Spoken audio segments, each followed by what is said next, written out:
ang bahay ni Chess. Yun na po, lumabas ang pangalan. Sige. Yung address ko, sir, talagang hindi ko po, sir, ma-tugon, sir. Kasi advance din kami nun, sir, pati yung nakakaalam, sir, yung driver namin, sir. Okay. Pero, sir, dyan, sir, sa loob ng bahay niya, sir, kumain pa kami dyan, sir, ang ulam namin, hindi po, kasama ko yung mga kapatid niya, sir.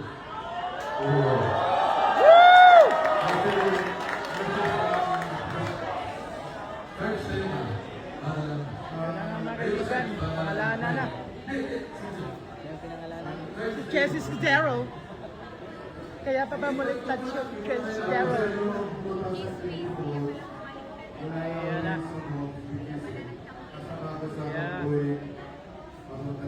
Bahay ni Chess, mga kaibigan. Bahay di umano, sabi ng isa sa mga marin. Yeah.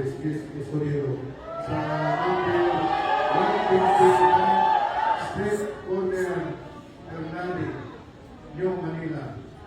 Nagapit kami ng apat na malita na may iba-ibang sulat.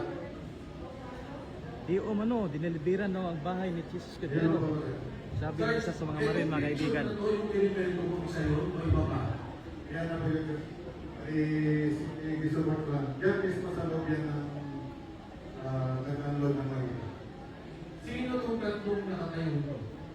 Ako yung kumuha niyan sa... Security niya po yun. Okay. Ako yung kumuha niyan sa advance party kasi kami yan sa kasama ko si Sarge Sibasco. At saka yung... Ang kasama mo, Si Sarge Sibasco sa... kayong dalawa. Kaya, Kayong dalawa nag-advance, si Sarge siya sila yung bansa rin. nag-deliver. Kami sir yung buwan sir na okay. Tapos sila... Tatanong na. Ipa-describe na po natin, attorney. Sino itong tatlong to?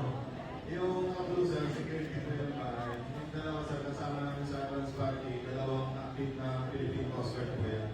Coast Guard. Yes sir, active po yan, Philippine Coast Guard po. Security niya. Yes sir, kasama sa detail po yan ni Boss Ati po.